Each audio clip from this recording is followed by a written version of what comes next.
back. I'm Jim Lowenstern. And I'm Diana Doherty, and this is Real Estate on Sunday. If you'd like to call us, you can call 1-800-967-3561.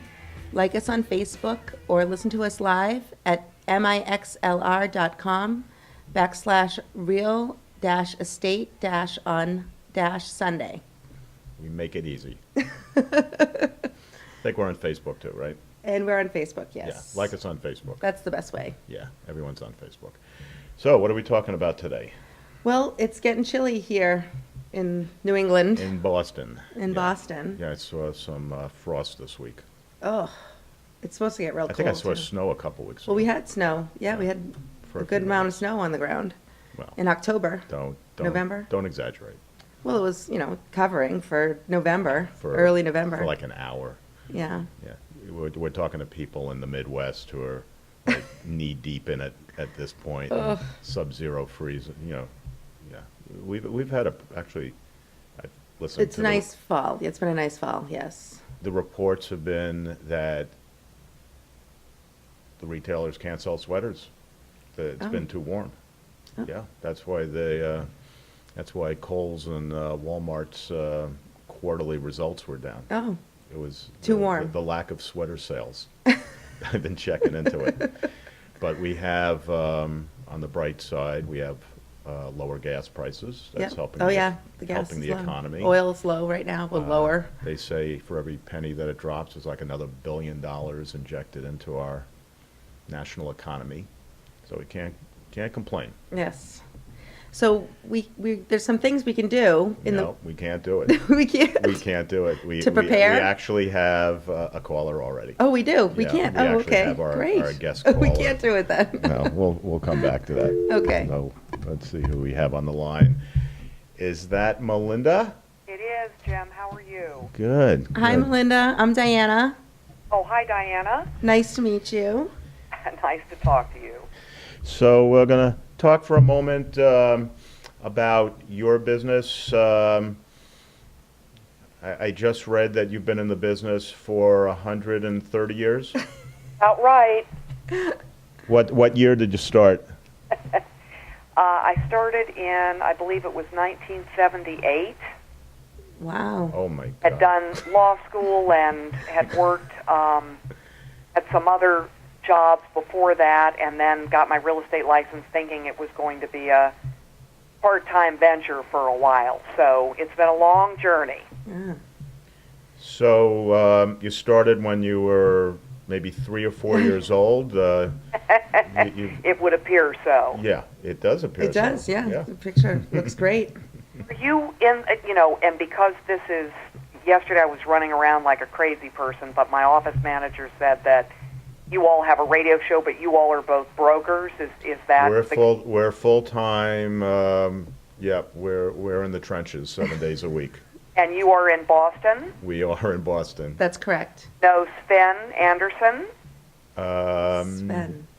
The name's somewhat familiar. Because he's right, or do you know Lillian Montalto? Oh, of course. Bolin? Who doesn't know Lillian? And we're in a network group with them. Okay. Oh. And have been coached by Bob for many years and go up to Andover at least once a year, to meet with he and Lillian and a group of people that we've established for a long time. So Very nice. that you probably would be aware of that. Well, let's let you interview us. Be a change. So So you've been with Long and Foster Real Estate for Time, the whole time. the whole time. Never ventured off. no one's ever tried to recruit you. Often. But, it's interesting that I had a couple of years ago, because Wes Foster is eventually cycling out. A lot of the people that I had grown up with in the organization, it was changing. He hired some outside people to help run it on a more corporate level. And at that point, and managers were cycling in and out, I had gone out to see what I was worth, because when you're with a company for as long as I have been, you're almost better to leave the company and come back, if that makes any sense to you, because once you're gone, they want you back and they're willing to offer you things that they wouldn't have, by being with the company as long as you are. If there's no threat of you going, they're not going to offer you some of the bennies that the agents that they had purchased from other companies were getting much better than I, even though I had more production. So did you quit and then come back? I did not. And I still don't have packages as sweet as some of the people in the firm, but I'm happy enough with it. Long & Foster is the largest independently owned operation on the East Coast, and in our area, places like Remax, I don't know what your agency is, but Keller Williams are not as huge a factor here. We probably compete more strongly with small boutique firms like Washington Fine Properties, the Sotheby's affiliate here, because my market is upper middle class. I wouldn't call it luxury, but I deal in the 800 to 2 million range for the most part, where a lot of these people are 3 million to 15 million on a fairly regular basis. But that's your biggest competition in the area, some of the smaller boutique firms. So, I actually went on your MLS and checked that out. So, yeah, that name Washington came up. right. So WFP, and what you'll see is TTR, which is the Sotheby's division, and Evers and Company, and McInerney, and so forth. So what's interesting just through all of it is that, I went to interview with them because for a while I felt perhaps there's something more I could do there to be with a smaller firm and so forth, and I felt that because Long & Foster was becoming so large, my direct connection to the owners and what was going on in the company was starting to get filtered down. So I really, you have to be prepared to leave if that in fact is where you're going, and I went in and made a case for what I felt I was owed, just for having... So what did you ask for? I'll be opening Pandora's box Sure. here. I understand that these companies need to make money, but, it's interesting. I started 15, 20 years ago keeping extremely detailed records because when management would say, we don't really make a lot of money on people like you, that stuck with me for a long period of time. So what I did was to take the split out of, what in fact I was, actually making Long & Foster. Every time I gave business to one of their affiliates, which was a settlement company or the mortgage company, what they were, if we gave the settlement company that we use a lot, 50 deals to 60 deals a year, what that meant in terms of my profit margin. The intangibles were sign calls coming in, marketing things coming in, people being able to sell our listings and owning a neighborhood.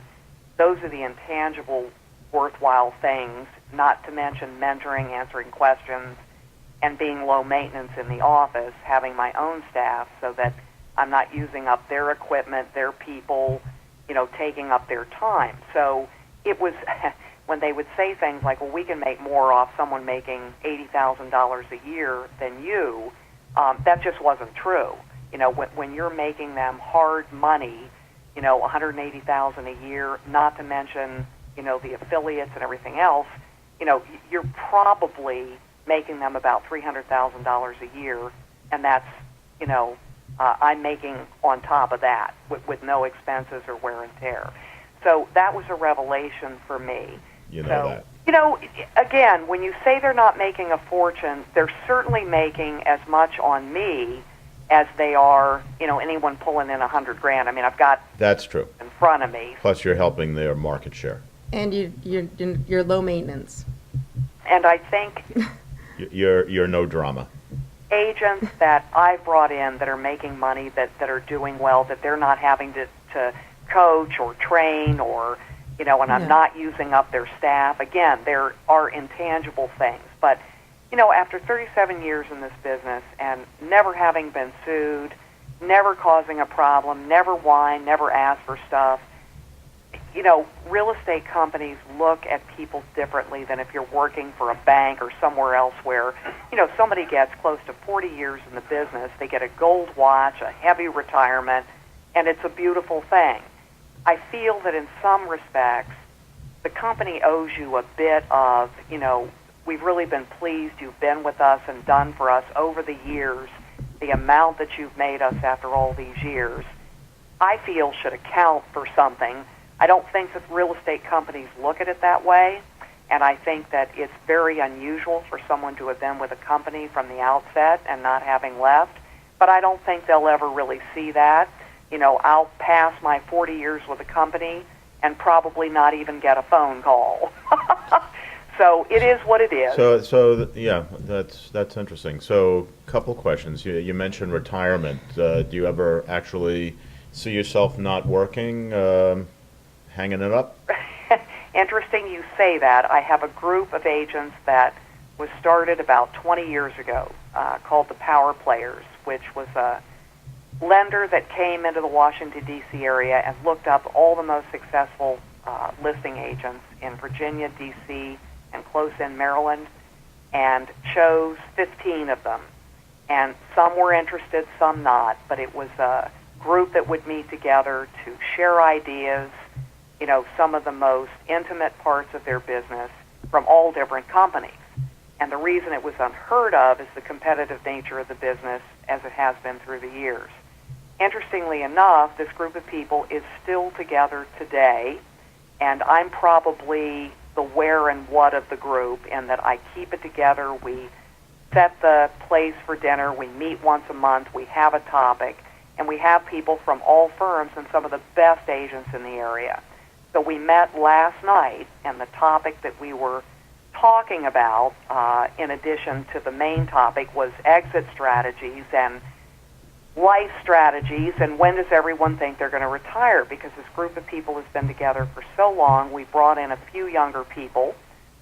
We've got Trent, who is 31. He's probably the youngest in the group, and Lindsay Reichman in his late 30s. But most of us that are the old dogs of the group, are anywhere from 55 to 67. And depending on, I don't know if you've heard of Mark Fleischer, but he's probably best agents in our area. He does hundreds of millions of production a year, smaller staff, luxury market, and one of the smartest people I know. He's Does he work on his own? I'm sorry? Who does he work for? Long and Foster. Oh, okay. Yeah, they paid him millions of dollars to stay. There's the other end of the scale when they were so worried about their luxury market walking out the door. If he left and went to Washington Fine Properties, they made him a cash deal years ago, and that caused him to stay. So he'll be with Long and Foster. So they just wrote him a check for millions? Millions. You betcha. Interesting. In another life. That's what I look to. Nice but to be, what's his name, Mark Fleischer? Incredible life. But I think we all around that table, and actually Sherry Davis is 72, so she in fact was the oldest of the group, but I think everyone felt, being the type A personality that they are, that, although they want to work less and choose when they work, this has been, a lifetime event for them. Being involved in the real estate world. They've met amazing people, done amazing things. It's funded their lifestyle. That to just drop this, there was an agent that we knew well that, Tom, I forget his last name offhand, but, died of a heart attack on his way to a settlement, Tom Murphy. Now, he may have died doing what he wanted to do. On the way to the closing. That sucks. Probably, in his late 70s.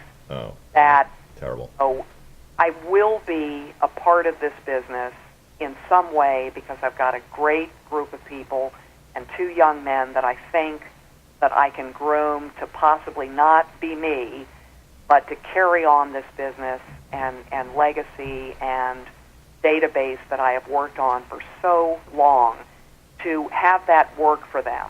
So we all were talking about insurance policies for our groups, and my will has in it that I pay salaries for a year to my team if something were to happen to, Bob and I, that you're really running this as a business with pensions and everything to allow you to be as involved as you want to be, but unless something health-wise happens or, something changes dramatically, I see working until at least 70 in some capacity, but not as much as I have in the past.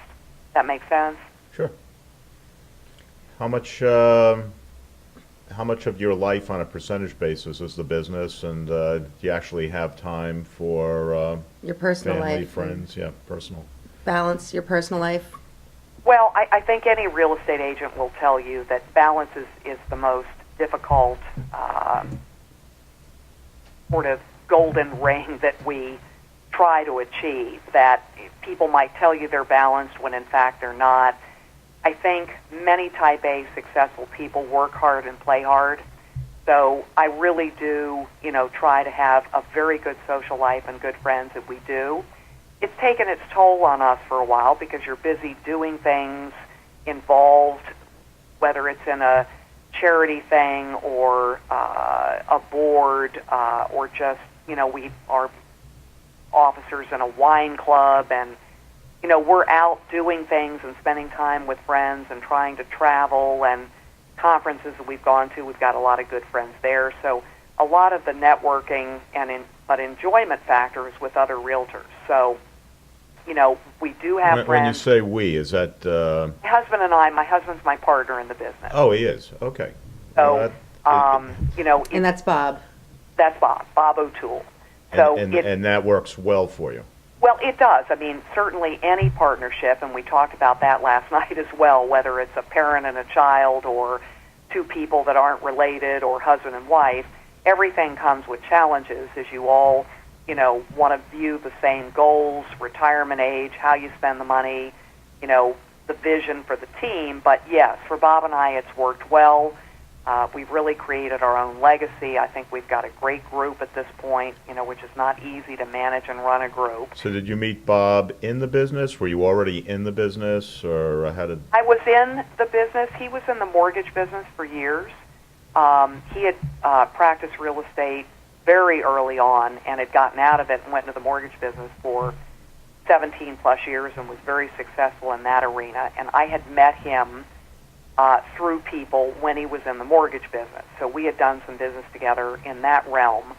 But we were at different parts of our lives, and I'd been married once before, and so we circled back around because we'd been friends, and we've now been married going on 19 years. So That's wonderful. That is great. Congratulations. And it's unusual that married couples, can actually work together. Interestingly enough, if you go to these conferences, whether it was Howard Brenton and now Patrick Lilly has taken over a lot of the old Brenton people, because I was a Brenton star. I don't know if you've heard about his operation. Oh, of course.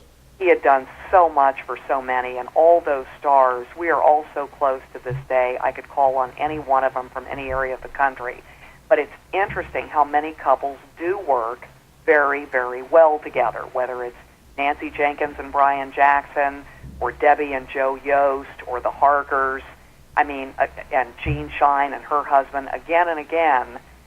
There are very successful Noelle Bittinger and Lee, who are up in Ohio, Bob Bolin and Lillian, So when you look at it, it can work, and I think when it does, it can be a very profitable situation, and everyone's, you're not at odds, and no one's complaining about each other's time because you understand. So what does Bob do? He's a broker, or he manages it, or he's a builder? Does a little bit of everything. I think Bob was probably more suited to the mortgage business because he tends to be a more analytical person, and maybe not as he can be touchy-feely, but the patience involved in the process of working with buyers and sellers can sometimes be challenging for him.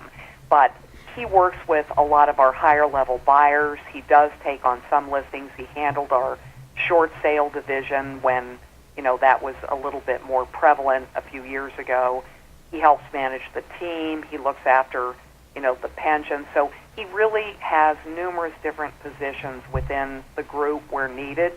But Bob is a very likable team player. And so watching and trying to counsel the buyer agents he's been involved with, he still works with quite a few buyers. But, Bob will be 63 soon. I did know that. he sort of feels that he too would like to have more time off and just start to, do less of the business and just, spend more free time if he can. So your agents that are working for you, have they ever said, well, we do so much business, maybe we should just, use our team name and take a little office somewhere and, Not go through Long and Foster. You mean for all of us to move to a little office? Yeah, just break away and do your own thing, Well- What does Long and Foster bring to the table? Well, it's interesting because people like Mark Fleischer and Jamie Coley and Lee Reed, who are also big producers, I mean, these are all people doing, close to $100 million or a lot more a year. To be a broker, now, where Lillian and Bob have set up in Andover and those kind of things, where there's less, Yeah, because she used to be with Remax a long time ago. I'm sorry? I think if you're talking about Lillian, I think she used to be with Remax many years ago. Yes. So her twisting off where they are in their town makes perfect sense. I think that, for us to now take on our own figurehead, errors and admissions, probably would have to hire more people. Office space in Washington, D.C. is ridiculously expensive. To get into that level of management really doesn't appeal to me. That operating within Long and Foster, that, they take care of the headaches of, the office, the internet, the IT, the, space that they're dealing with. If a client has a problem, there's a higher level within the company to try to deal with it. If a lawsuit, God forbid, were to ever come down the pike or errors and admissions, Long and Foster is the shell that is one more layer of protection as far as I'm concerned. And there's always a manager on site. I mean, if I were, to start an operation of my own, I'd probably have to hire, a full-time manager. I mean, Joyce Brown is my office manager now, but there would really need to be another broker on record, if that makes sense, so that Sure. I would go and phase out. It's all being taken care of, that during the weekend. So you've thought it through. Oh, and most of the really This wasn't a novel idea. in D.C. are not on their own.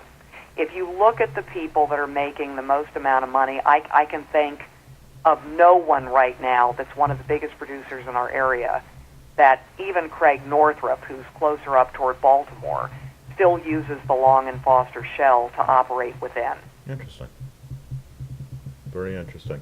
And if I were in Andover or, a little town outside of such and such, I could very well see either buying into a franchise, like Jane Fairweather has bought into Coldwell Banker, or starting my own little boutique firm. No, you're making a lot of sense. Yes. I like the fact that you do seller going away parties or Yep. Seller goodbye parties. goodbye. And that's the fun part of the business. When you do an open house and you make it fun and you've got 50 to 80 people through, serve refreshments, you make it like a social event so that, it's not the drudgery of, when is this going to be over? I want to get out of here. If you try to do the things you've done forever and say, okay, I don't like doing this, how am I going to make it something that's, more enjoyable? So if you're living in a neighborhood or have worked in the neighborhood and farmed one for a long time, a lot of people welcome the buyer to a home, but, buyers often are setting up and busy and... I agree. I think it's one of the best ideas I've ever heard, and I can't believe I've never heard of it before. Oh, it's fantastic. I mean, the people love to do it to say goodbye to their neighbors. You're taking, when they're busy moving, you're supplying the food and the forum, and you only need to be there for an hour or two and then let them have at it. But, it's obviously self-serving. You meet all of the sellers. That's really who you want to meet that are in that. Well, you meet all their friends. Yeah. Well, and they see what you've done. And it's also at the point where you've had the success of having it under agreement, and you're how many days away from the closing do you have the party? Well, it depends. If a house is vacant and it's been staged, we've had people come back to the house and invite the neighbors through, and they just, will just have a table and so forth. I would say typically it's probably a few weeks from settlement before they start packing up. So they're under contract, have been through all the contingencies, and the financing is either approved or destined to be approved.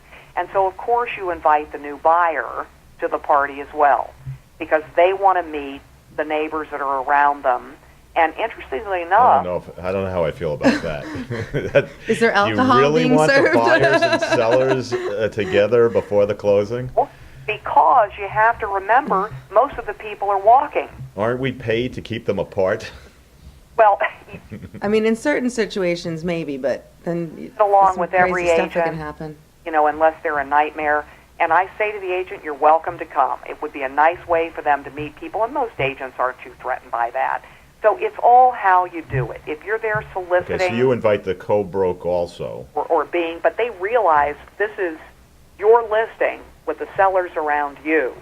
So they may see it as an opportunity to glad hand, to look like a good person with the people that are already there. But it's never that much drama. Sure. We have a wine tasting if people are, Well, it's great PR. and I would say the social lubricant would be very important. it helps. keep And I it think all because moving again, people are walking in the right there. direction. They're not as, some stay, some cycle in and out. But it's just and then I leave the owners with the wine and just say, look, have fun.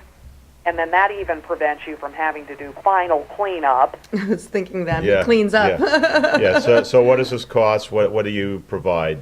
What do you? Got an incredible wine cellar, and we buy good deals on wine all the time. So, I can buy Prosecco for $12 a bottle that tastes like a $40 bottle of champagne.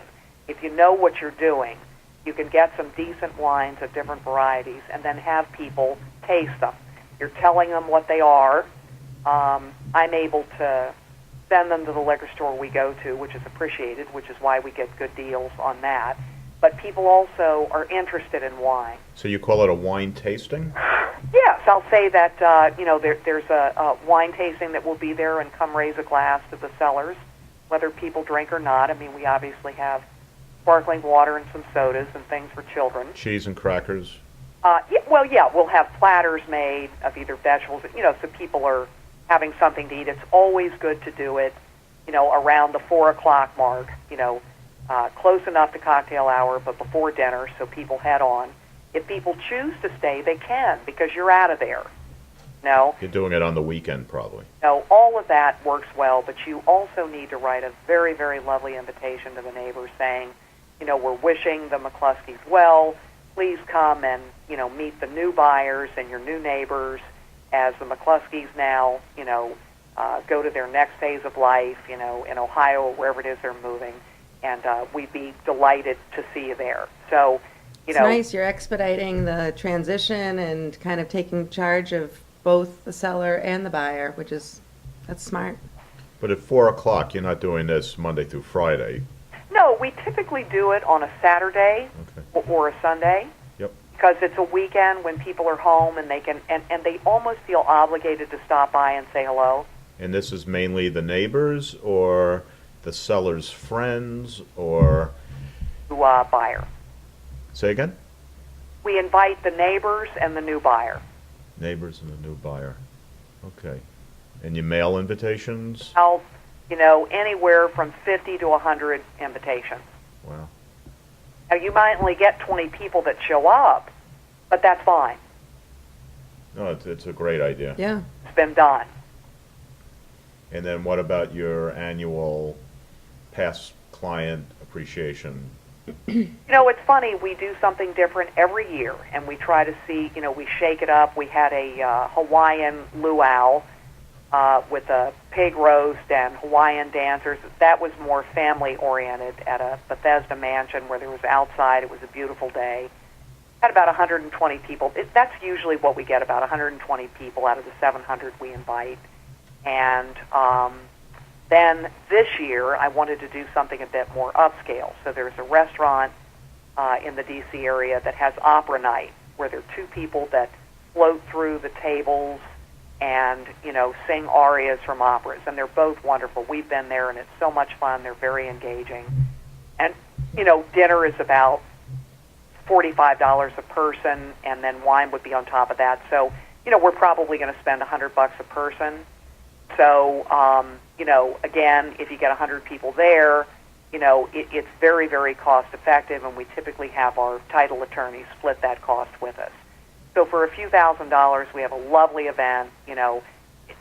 Some appeal to adults. The people that do the same party every year, that's fine. But I feel that if you appeal to different people, you bring out a different set of clients. So some years it's for the parents and the kids. Other years it's a more upscale event. Year before last, we did a Halloween thing at a country club where it was costume, and then it was a murder mystery with actors that engaged the audience, and they had a dinner and open bar. On a Vegas night, we did a lobster and champagne back when, 2005, when everyone had more cash than God. I probably had 200 people at that. But, I've got people that come that I sold a property to 30 years ago. So it's a great way to engage.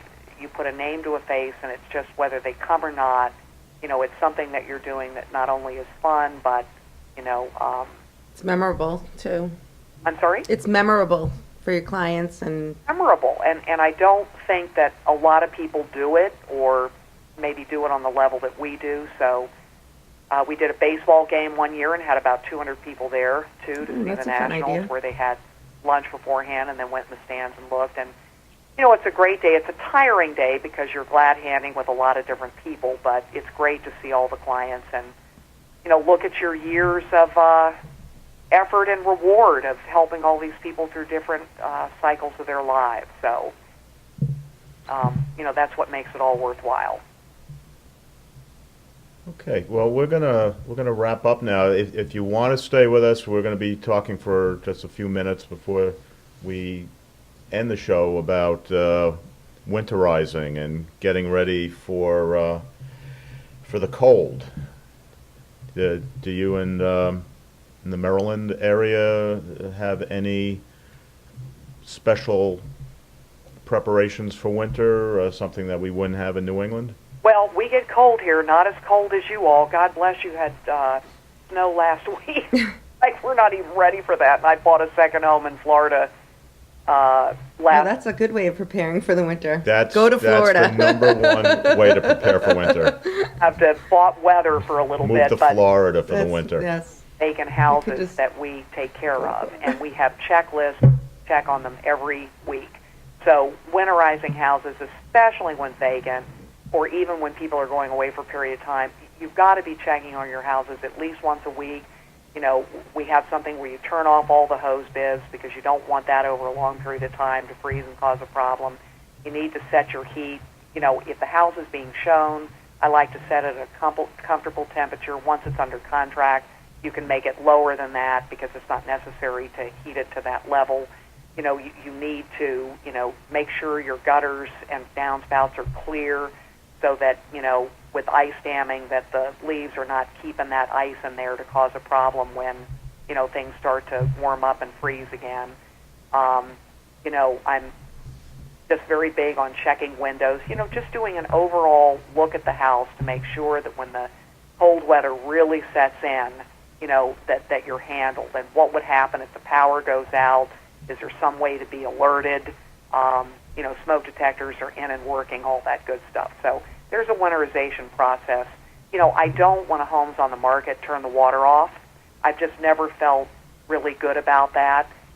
Luckily, we don't have listings that drag on for 6 months to a year.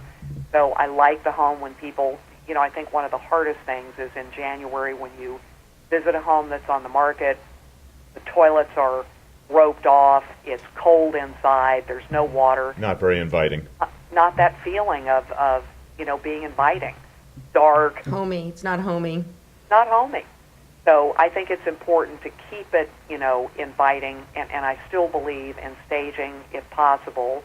That's a whole nother side of my business. But, you know, having some warmth and some rooms that at a time when people have light deficiency and they're getting tired of winter.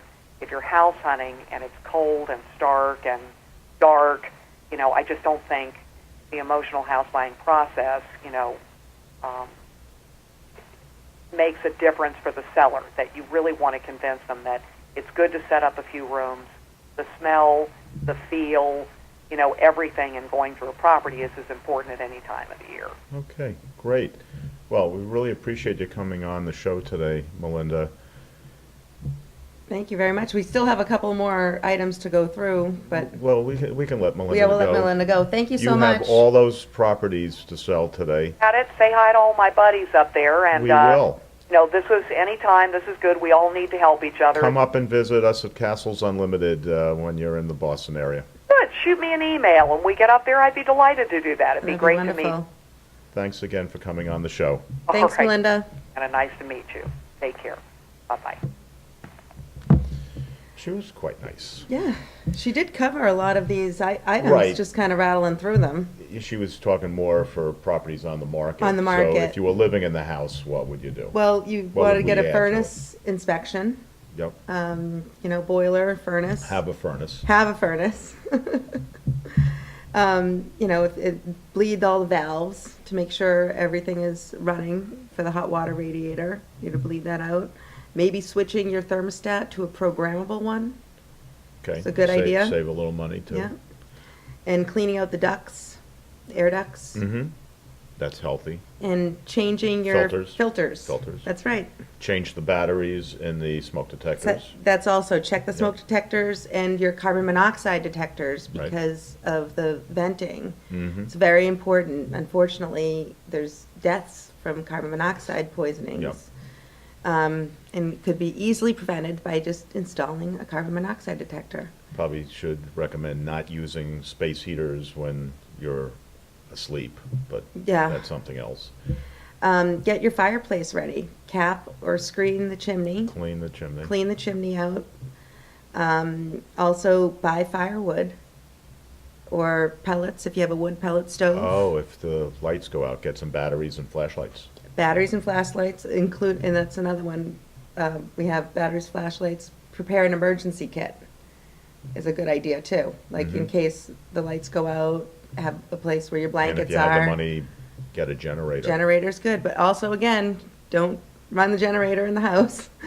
That's where your carbon Don't monoxide barbecue detector. in the house. Let's Don't- have a list of Yep. don'ts. So you want to check your exterior, the doors and the windows for any kind of Drafts, drafts. weather seals. Weather seals, storm windows should be installed, screens taken out. Here's one that's probably not on. This is what I do every year. So I Okay. have a fence and it's got like a security gate. Yes, Superstorm Sandy taught me this one okay. because the snow just kept piling up, winds piling up, literally broke the latch off of it. So the door was Oh, just swinging. Yep, Okay, so now what I do, because there'll be snow there, I'm not using the yard that Sure. much in the winter. I'll put stakes, or I have a little decorative, it's almost like Easter Island looking thing. You know, those heads on Easter Island, those big okay. 300 million year heads, whatever. So I have that on one side, and I got like a stake on the other side. So the door is locked. So it doesn't, Yeah. So I don't have to fix it in the Yeah, spring. there you go. because, you know, when does the wind blow the most? The winter. Oh, get the Yes. bulbs out of the yard. Protect your tulip bulbs. yes. Actually, you should plant them after the first frost. That's when Okay. you should Well, plant them. What do I know about tulip bulbs? I will It tell was you, if one you or the want to other. plant, you got to put Plant them or in pull- right after the My first. wife actually pulls. Oh, she stuff pulls out them of it. out? Does she bring them inside? She pulls something out. I don't know what they are. Yesterday it looked like, I don't know, potato things with roots out of them. Well, they're probably bulbs, yeah. There's something. I think you're supposed to plant, sometimes people want to bring them in and have them flower inside. Yeah, which it's I think probably they not can. tulips, because those come up. Every year. Yeah. Yeah, some of them don't come up every year. It's- Annual perennials, those ones. If you have a Um, question on that, ask my wife. Yeah, she knows more than me. I know a little Elena bit would- about it, but Elena not, would know. you know. You want to inspect your roof. She mentioned cleaning out the gutters and the downspouts, making sure those work. Replacing any worn roof shingles or tiles. check the flashing around the chimney and on the sides to make sure that there's no water that can get into the house. And then service weather-specific equipment. So you want to make sure your snow blower's working, drain all the gas from the lawnmowers, so that's not in. Yeah, actually, you gotta put drops of that stuff into the gas. The oil, and it's run like an it. oil. I don't know what it is, drop, but I it think. runs through the system, so Yeah. you don't have to spend $100 for a new carburetor in the spring. Yeah, and then, maybe make sure you have your snow shovels and Salt, sand. salt and sand, that's Yep. right. And, let's see, check your foundation. Make sure that there's no holes in your foundation. You might want to seal up those cracks in the So the foundation. animals don't start Check for the getting mice, in. exactly right. Let's see, secure any crawl space entrances, make sure that those are sealed as well. We already said the smoke detectors and the carbon monoxide detectors. You want to test those, and another good idea is to check your fire extinguisher. Make sure you have one of those in place, and then you want to make sure you change those every 10 years. So you want to make sure they're filled and in good spots for fire safety. And then preventing plumbing freezes. You want to know where your main water is in case of an emergency that you need to shut it off. You should know where that is. And it should have easy access. You shouldn't have like Boxes. so much stuff in front of it that if you had an emergency, you can't Get to it. Yeah, Yeah. And you want to drain all your garden hoses and take them in. bring them in. Insulate any exposed plumbing pipes, Lawn furniture, lawn umbrellas, furniture. things like that. That's right. Try to get all the stuff in that can become projectiles and In high winds. flyways. In high winds, Yeah, that's Yep. true. And we have a trampoline, so we had to batten that down. or turn it upside down. We actually keep it out. The kids do use it through the Mhm. winter, even in the winter they use it.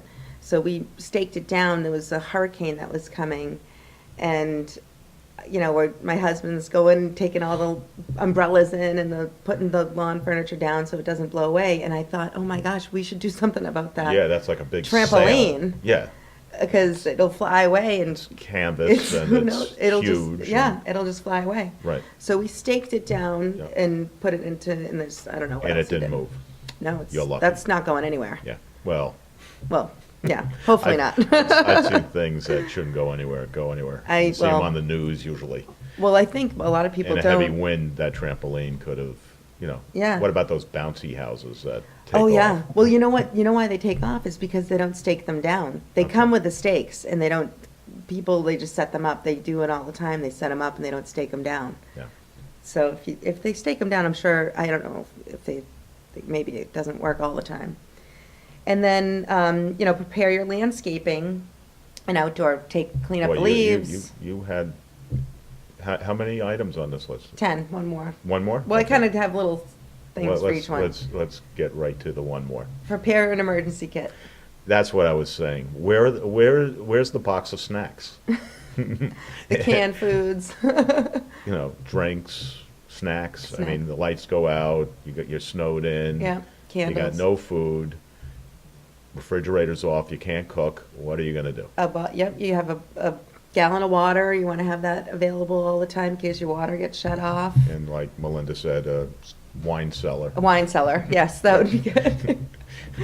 It's And some board games. A flashlight to get to the wine cellar and a corkscrew. and and some board games for the kids, because what are they going to do without electronics for a couple Right, days? right. Oh, boy. Yeah, And maybe your any phone numbers for utility companies, have a little area for that too, in case you need to try to call them, where you're not going to be able to get on the internet, right. possibly, Or buy a backup battery for your cell phone for or the phone. something. Yeah, Yep, that could be good too. great. So, why don't we just end the show? We'll run our Castles Unlimited commercial. Can we do that? Evan? Great. When you are searching for a new home, you want to be working with a realtor with years of experience, a professional with intimate knowledge of the communities that you are considering moving to, and someone who really wants to represent you as a buyer in what is probably the largest investment you will ever make in your lifetime. The realtors at Castles Unlimited want to be your choice when you are ready to make your next move. Please visit us at castlesunlimited.com or call us anytime at 800-967-3561. The realtors at Castles Unlimited are here to help your next purchase, lease, or sale of any real estate the easiest decision you've ever made. Start your search anytime, 24/7 at castlesunlimited.com. All right, Great, that so was let's wonderful. end the show with, not the slogan. Okay. We'll say, okay, so I'm a full-time broker. I'm running out the door to do a broker's open house. I Yes. lowered the price $200,000 this week. Yes. For any brokers listening, I raised, well, there might be buyers and sellers out there that wouldn't be too cool about that, but I raised the commission. I'm bringing lunch, sandwiches. Even if you're like out of state and listening to the show, you should figure out how to get here. It's a half an hour from now, so you still have time. It's at 139 Arnold Road in Newton Center. It's an amazing new construction house. Just put that address, 139 Arnold Road, Newton Center, beautiful. Massachusetts, into Google. You'll get my virtual tour. You'll get everything, the floor plan, the spec sheets, brand new construction, staged, beautiful house, great neighborhood. It's gorgeous. The Good- kitchen's absolutely price. stunning. Yep. Nice yard, too. Yep. All right, so, great show. We had a great guest, Melinda Estridge. I want to say Melissa Estridge. Melissa. I wanted to say Melissa, too. Estridge. We'll probably have She to. probably have that. I'm sure that We'll happens probably to her have all to the time. recut this show and put Melissa Etheridge songs on it or something like that to really confuse our listeners. So until next week, we're going to do this next week? We are going to do it next We're week. going to do it yes. next week. So you should Know your dreams. live your dreams. I'm Diana Doherty. I'm Jim Lowenstern. Thanks Good day. for watching.